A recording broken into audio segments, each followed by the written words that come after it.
আসসালামু আলাইকুম প্রিয় দর্শক, সারা দুনিয়া এখন কিন্তু একটা আতঙ্কের মধ্যে রয়েছে। দুনিয়ায় পরিস্থিতি কোনোভাবে এটাকে আপনি স্বাভাবিক বলতে পারবেন না। মানুষের মধ্যে আতঙ্ক, তাহলে কি তৃতীয় বিশ্বযুদ্ধ শুরু হয়ে যাবে? মানে হঠাৎ করেই যুক্তরাষ্ট্র এবং ইসরায়েল এই দুটো দেশ মিলে পরিকল্পনা করে যেভাবে ইরানের উপর অতর্কিতে আক্রমণ তারা শুরু করেছে, এই পরিস্থিতি কিন্তু সারা দুনিয়াকে প্রভাবিত করা অলরেডি শুরু করে দিয়েছে। অনেক জায়গায় তেলের দাম বেড়ে গেছে, অনেক জায়গায় বিমান চলাচল তো প্রায় অর্ধেক বিমান চলাচল বন্ধ। সারা দুনিয়াতে কোথাও কেউ যেতে পারছে না। মধ্যপ্রাচ্যের সঙ্গে আমাদের দেশে বিমান চলাচল প্রায় বন্ধ, দুই একটা জায়গা ছাড়া। এবং কে যে নিরাপদ থাকবে, কে যে নিরাপদ থাকবে না, সেটাও বোঝা যাচ্ছে না। প্রবাসী বাংলাদেশিদের বেশ কয়েকজন, যারা নাকি আপনার সংযুক্ত আরব আমিরাতে ছিলেন, অথবা যারা কাতারে ছিলেন, এরকম বাহরাইনে ছিলেন, এরকম অনেক বাংলাদেশিও মারা গেছে। মানে যুদ্ধটা এখন আর এক জায়গায় থেমে নেই। এই পুরো ঘটনার পেছনে মূল কারিগর কে, কাকে আপনি ভিলেন হিসেবে চিহ্নিত করতে পারেন? এইটা চিহ্নিত করতে কোনো কষ্ট করতে হয় না। Villain Donald Trump, villain Benjamin Netanyahu, যিনি নাকি ইসরায়েলের প্রধানমন্ত্রী।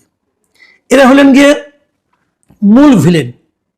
এরা এই যুদ্ধটা শুরু করেছে, এবং সেই যুদ্ধটা এখানে শুরু করা না, এবং এই যুদ্ধের মাধ্যমে তারা এরই মধ্যে অতর্কিত যে আক্রমণটা করা হয়েছে গত 28 ফেব্রুয়ারি, সেই ঘটনায় কিন্তু অলরেডি মানে ইরানের যিনি ধর্মীয় নেতা আয়াতুল্লাহ আলী খামেনি, তিনি কিন্তু নিহত হয়েছেন।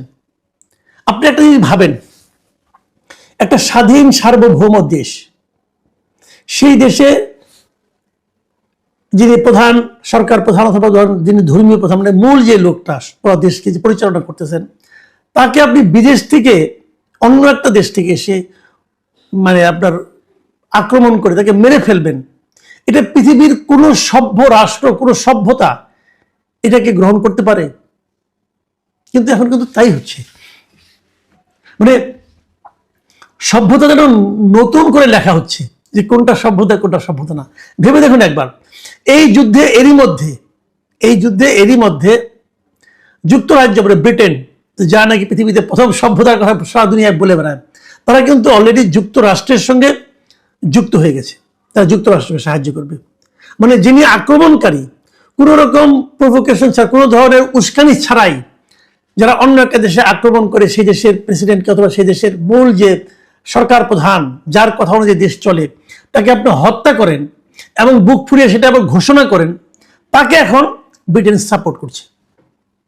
তো দুদিন পরে দেখবেন এরাই আবার আমাকে আপনাকে আসবে, জ্ঞান দিতে আসবে, সভ্যতা শেখাতে আসবে, বলবে যে সভ্যতা কাকে বলে, সিভিলাইজেশন কাকে বলে, আমাদের শেখাবে তারা। মানে কোথায় আপনি মানুষের নৈতিকতা, মানুষের মানবিকতা কোথায় আছে? যুক্তরাষ্ট্রকে আপনি যদি দুর্বৃত্ত বলেন, যে একটা দুর্বৃত্ত রাষ্ট্র, তাও কম বলা হবে।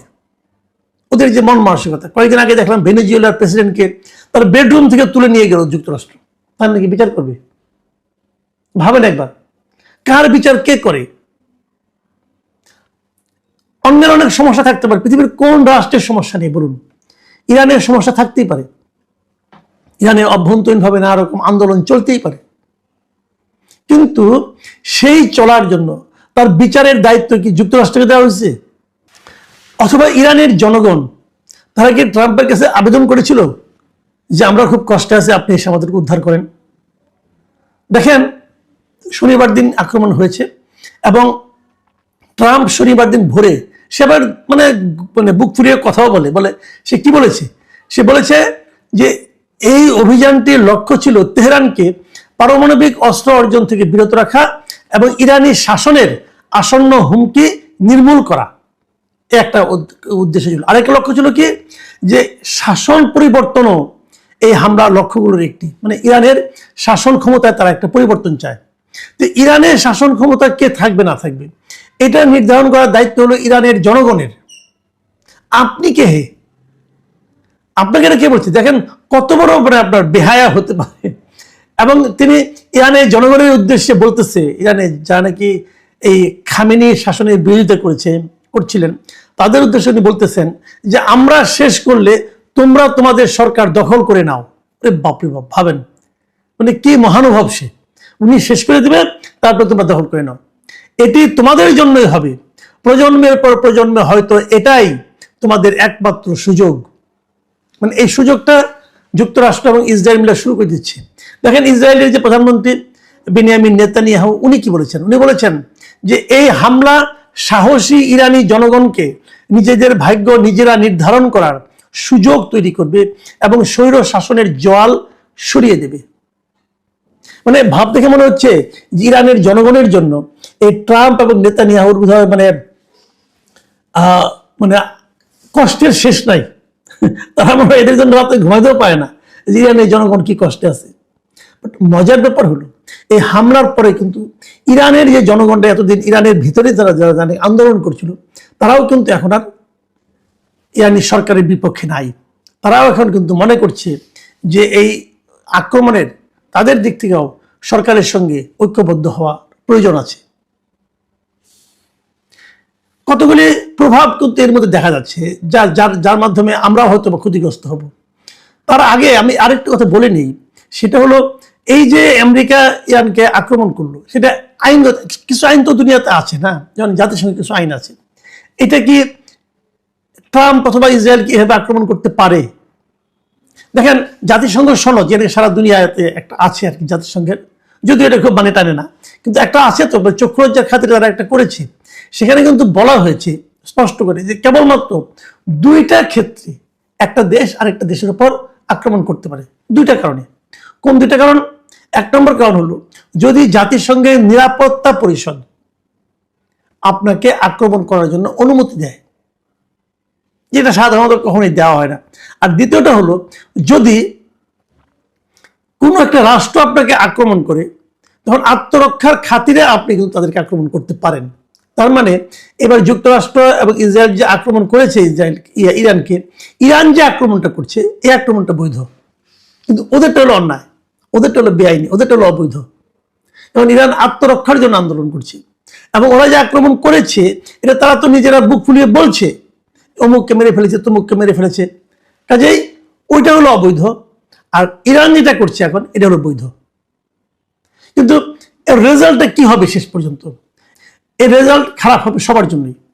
যেমন ধরেন সারা দুনিয়াতে যে তেল যেটা আসে, তেলের সরবরাহ আসে, হরমুজ প্রণালী নামে একটা প্রণালী, মানে একটা সমুদ্রের একটা চিকন একটা শর্টকাট রাস্তা যেটাকে আমরা বলি, সে একটা শর্টকাট রাস্তা আছে, যে রাস্তা দিয়ে আসলে পরে মানে তাদের কয়েকদিন প্রায় মানে আপনার মানে পথটা অনেক ছোট হয়ে যায়।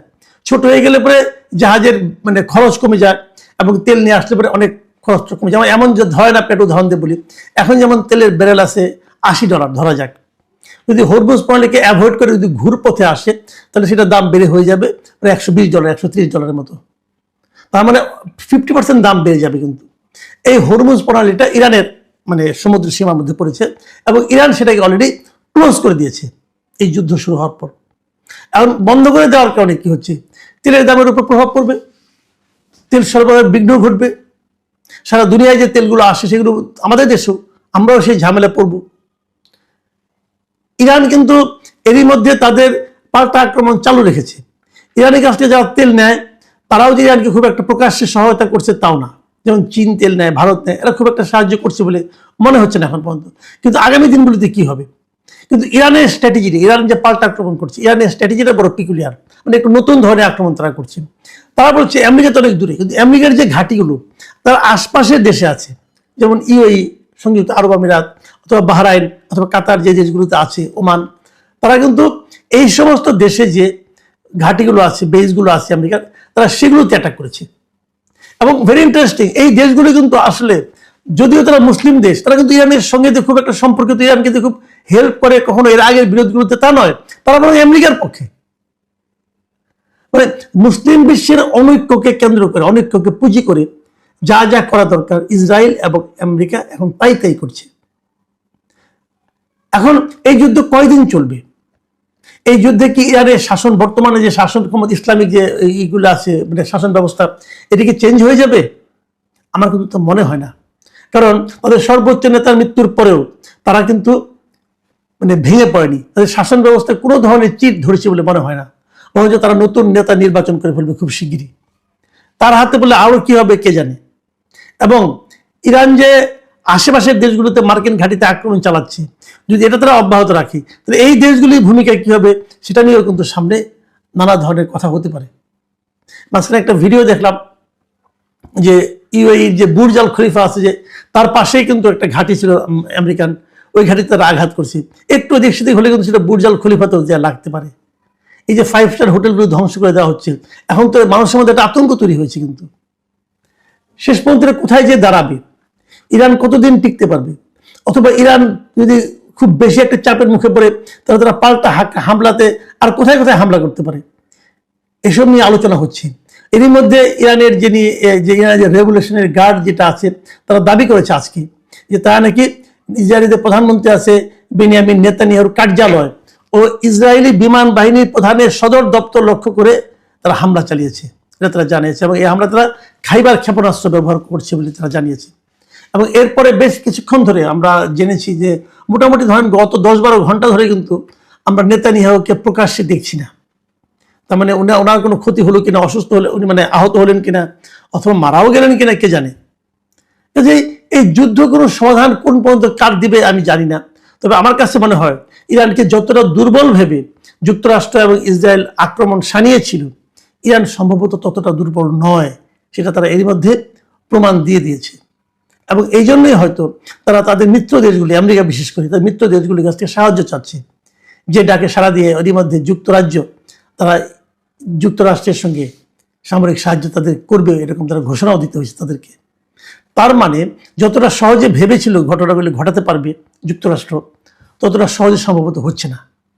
ইরানের দিক থেকে যে পাল্টা আঘাত করা হচ্ছে, সেই আঘাতগুলি হয়তো তাদের জন্য অপ্রত্যাশিতই ছিল। মানে ভেনেজুয়েলা টাইপের দেশ ইরান নয় আসলে। প্রিয় দর্শক, সামনের দিনগুলিতে আমাদেরকে অপেক্ষা করতে হবে কি ঘটে সেই যুদ্ধে এবং কি পরিণতি আমাদের জন্য আসে সেগুলো দেখার জন্য। আপনারা ভালো থাকবেন, এখন এই পর্যন্তই। আল্লাহ হাফিজ।